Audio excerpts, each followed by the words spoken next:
Hello friends की खबर आपनलोকৰ आशा करू সকলো ভালে আছে মই পুনৰ এটি নতুন ৰেচিপি লৈ আপোনালোকক মোৰ চেনেলটোলৈ স্বাগতম জনাইছো আশা কৰো আপোনালোকে ভিডিওটো সম্পূৰ্ণলৈকে চাব আজি মই কালাজামনৰ ৰেচিপি এটি লৈ আহিছো আৰু ভিডিওটো কেনে পালে নিশ্চয় মোক লাইক আৰু কমেন্টৰ মাধ্যমেৰে জনাব আৰু যি সকলে মোৰ চেনেলটো এতিয়ালৈকে সাবস্ক্ৰাইব কৰা নাই তেওঁলোকে প্লিজ মোৰ চেনেলটো সাবস্ক্ৰাইব কৰি লব আগন্তুক দিনত যি সমূহ মই ৰেচিপি আগবঢ়াম তাৰে নোটিফিকেশন সমূহ আপোনালোকে পাব তেতিয়াহে নহলে নোটিফিকেশন সমূহ নাপায় আহকচোন আমি ভিডিওটো আৰম্ভ কৰো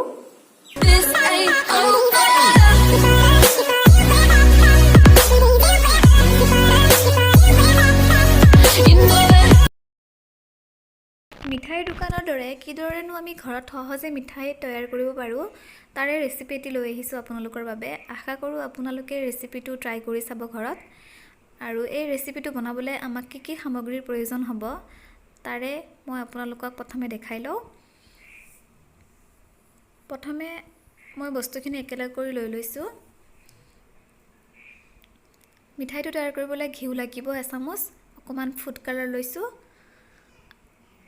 সৰু চামুচৰে এচামুচ সুজি আধা কাপ লিকুইড গাখীৰ 1 কাপ চেনি আৰু 1.5 কাপ পাউডাৰ গাখীৰ আৰু সৰু চামুচৰে এচামুচ ময়দা আৰু সৰু চামুচৰে এচামুচ বেকিং পাউডাৰ এইখিনি বস্তু প্ৰথমে লৈ লৈছো এতিয়া আমি প্ৰথমে সুগাৰ সিৰাপটো তৈয়াৰ কৰি ল'ব লাগিব কিয়নো সুগাৰ সিৰাপটো প্ৰথমে আমি বনাম প্ৰথমে আমি যেতিয়া মিঠাইটো তৈয়াৰ কৰো ফ্ৰাই কৰাৰ পিছত আমি লগে লগে আমি সুগাৰ সিৰাপত দি দিব লাগে এয়া চেনি 1 কাপ মই দি লৈছো পেনটোত লগতে মই সেই কাপেৰে 1 কাপ পানী দিম আৰু তাৰ পিছত মই বইল আহালৈকে ৰখিম এটা বইল আহিলে হল চেনিখিনি মাথু গলিব লাগে তাতকে বেছি সময় আমি সুগাৰ সিৰাপখিনি উতলাব নালাগে আৰু আপোনালোকে সুগাৰ সিৰাপখিনি তৈয়াৰ কৰোতে মন কৰিব গেছৰ ফ্লেমটো হাই ৰাখিব আৰু লগতে চামুচ এখনেৰে ভালদৰে লৰাই থাকিব নহলে তলত চেনিখিনি লাগি ধৰিলে চেনি পুৰিলে পিছত সিৰাপখিনি ভাল নহব এইদৰে লৰাই থাকিব লাগে এতিয়া সুগাৰ সিৰাপখিনি মই হাই ফ্লেমতে বইল অহালৈকে ৰখিম এয়া বইল আহিছে আমাৰ সুগাৰ সিৰাপখিনি হৈয়ে গল তাৰ পিছত আমি সুগাৰ সিৰাপখিনি ঢাকি থব লাগিব ঢাকি ৰখা পিছত আমি বাকি মিঠাইৰ কামখিনি আৰম্ভ কৰিম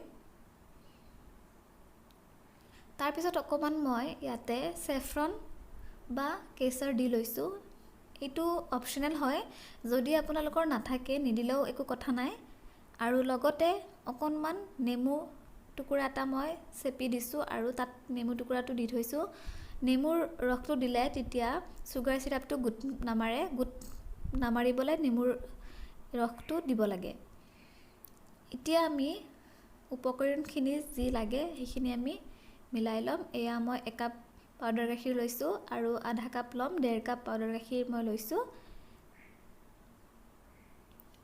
তাৰ লগতে মই সুজিখিনিও লৈ লম সুজি মই এচামুচে লৈছো সৰু চামুচেৰে লগতে মই 2 চামুচ ময়দা লৈছিলো সৰু চামুচেৰে আটাইখিনি বস্তু ভালদৰে মিহলাব লাগিব এয়া বেকিং পাউডাৰখিনি দি লৈছো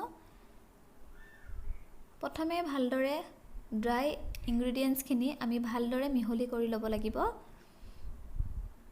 এইখিনি আমি ভালদৰে মিহলি কৰি লম তাৰ পিছত আমি ঘিউখিনি দিম প্ৰথমে ঘিউখিনি নিদিব নহলে আমাৰ ডোটো ভাল নহব এইখিনি মিহলি কৰা সময়ত আপোনালোকে মন কৰিব আমি লাহে লাহে কৰিব লাগিব আটা যিদৰে আমি মথু তেনেকে নহয় একদম লাহে লাহে কৰিব লাগে এতিয়া আমি ঘিখিনি দি লম ঘি এচামুচে লৈছো সৰু চামুচেৰে আৰু গোটা ঘিউ ব্যৱহাৰ কৰিছো যিহেতু আন্তাজটো বুজি নাপায় এটো কাৰণে মই কমকৈ লৈছো এতিয়া এইখিনি ভালদৰে মুহাৰি লম মিলাই তাৰ পিছত মই তাত অকণকৈ গাখীৰ যোগ কৰিম। গাখীৰখিনিও আপোনালোকে ৰুম টেম্পাৰেচাৰতে ল'ব লাগিব। প্ৰথমে গৰম কৰি গাখীৰখিনি ঠাণ্ডা হ'বলৈ দিব, তাৰপিছত সেই ঠাণ্ডা গাখীৰখিনি আমি দি ল'ম। এতিয়া মই ফুড কালাৰ ব্যৱহাৰ কৰিছোঁ যিহেতু অকণমান ফুড কালাৰটো দি মই মিহলাই ল'ম প্ৰথমে।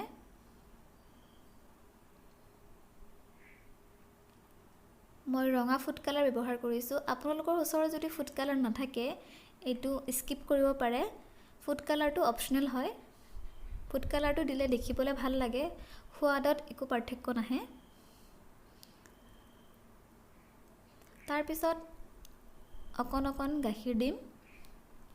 গাখীৰখিনি এবাৰতে দি নিদিব, অলপকৈ মিহলি কৰি যাম।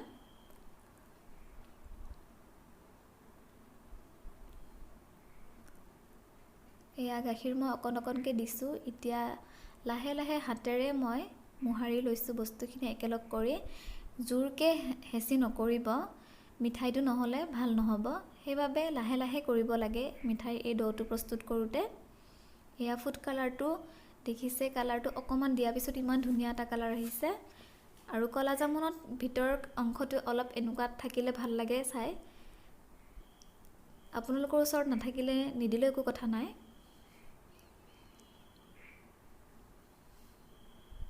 মোৰ ফুড কালাৰ একদম অলপ লাগিছে, দেখিছে এইখিনি বাচিয়ে গ'ল।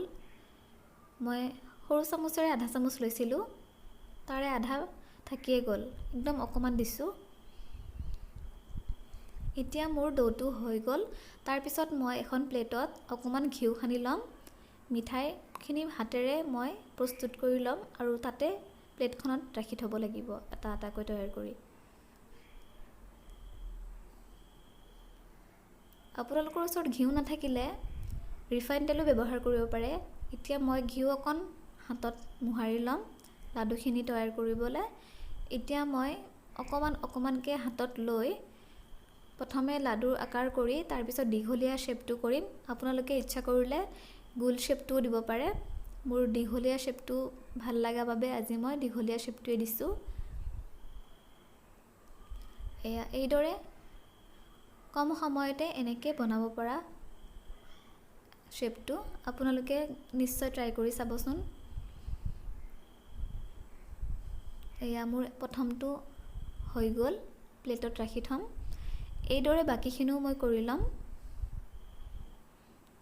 মাথো হাতত লৈ অকণমান ৰাউণ্ডৰ দৰে শ্বেপটো দি তাৰপিছত হাততে দীঘলীয়া শ্বেপটো কৰিলেই হৈ যায়। আৰু হাতত ঘিউ লগাই ল'লে বা তেল লগাই ল'লে আৰু অতি সোনকালে হৈ যায়, তেতিয়া দেৰি নহয়। এইদৰে সকলো মিঠাই মই তৈয়াৰ কৰি লৈছোঁ হাতেৰে। প্ৰথমে আমি মিঠাইখিনি এইদৰে তৈয়াৰ কৰাৰ পিছত আমি মিঠাইখিনি ফ্ৰাই কৰিব লাগিব। আৰু ফ্ৰাই কৰিবৰ বাবে মই ৰিফাইন তেল ব্যৱহাৰ কৰিম। ৰিফাইন তেল কেৰাহী এখনত বহুৱাই 1 মিনিট সময় পিছতে আমি এইখিনি মিঠাইখিনি তাত দি দিম লাহে লাহেকৈ। আৰু আপোনালোকে মন কৰিব তেলখিনি গৰম হ'ব নিদি, কেৰাহীখন পাতাৰ পিছতে আমি এটা এটাকৈ মিঠাই তাতে দি ল'ব লাগিব।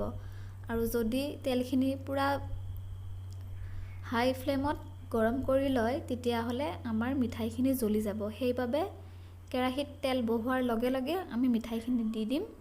তাৰপিছত একদম ল' ফ্লেমতে আমি মিঠাইখিনি নাভাজালৈকে এইদৰে ৰাখিব লাগিব। দেখিছেই মই একদম ল' ফ্লেমতে ৰাখিছিলোঁ। প্ৰথমতে অকণমান কালাৰটো বেলেগ আছিলে, এতিয়া অকণমান কালাৰটো সলনি হৈছে। এইদৰে আমি ল' ফ্লেমতে ভাজি থাকিব লাগিব। আৰু মিঠাইখিনি দেখিছেই লাহে লাহে নিজেই লৰচৰ হৈ থাকে, এটা ছাইড হোৱাৰ পিছত আৰু এটা ছাইড হৈ যায়। আৰু তেনেকুৱাতে আমি ভাজিব লাগিব, হাই ফ্লেম কৰিবই নোৱাৰোঁ। আৰু লগতে আমি ভালদৰে নিজে নিজে হ'ব দিব লাগিব, চামুচেৰে আমি লৰাব নোৱাৰোঁ। প্ৰথমে লৰালে মিঠাইখিনিত দাগ বহি যাব, তেতিয়া মিঠাইখিনি দেখিবলৈ ভাল নহ'ব। এতিয়া আমি মিঠাইখিনিতো হ'বই প্ৰায়, আমাক চিৰাপখিনি অকণমান গৰম লাগিব। সেইবাবে মই চুগাৰ চিৰাপখিনি এতিয়া ঠাণ্ডা হৈ গৈছে, অকণমান গৰম কৰি লৈছোঁ। তাৰপিছত মোৰ মিঠাইখিনি হ'বই প্ৰায়। কালাৰটো এতিয়া আপোনালোকে দেখিলেই গম পাব, এতিয়া সলনি হৈছে কালাৰটো। এয়া কালাৰটো দেখিছে, এইটো অৱস্থালৈকে আমি ফ্ৰাই কৰিব লাগিব। তাৰপিছত আমি ইয়াৰ পৰা উঠাই ডাইৰেক্ট চুগাৰ চিৰাপত দিব লাগিব। আৰু চুগাৰ চিৰাপত গৰমে গৰমে দিলে তেতিয়া আমাৰ মিঠাইখিনিত ধুনীয়াকৈ চেনি পানীখিনি সোমাই যাব আৰু তেতিয়া খাবলৈ ভাল লাগিব। এতিয়া মই লাহে লাহে চুগাৰ চিৰাপত উঠাই দি দিম মিঠাইখিনি। আৰু চুগাৰ চিৰাপখিনি মই গেছটো অফ কৰিছোঁ। চিৰাপখিনি এতিয়া গৰম আছে দেখিছেই। এইদৰে মই আটাইখিনি মিঠাই উঠাই ডাইৰেক্ট মই চিৰাপত দি দিম।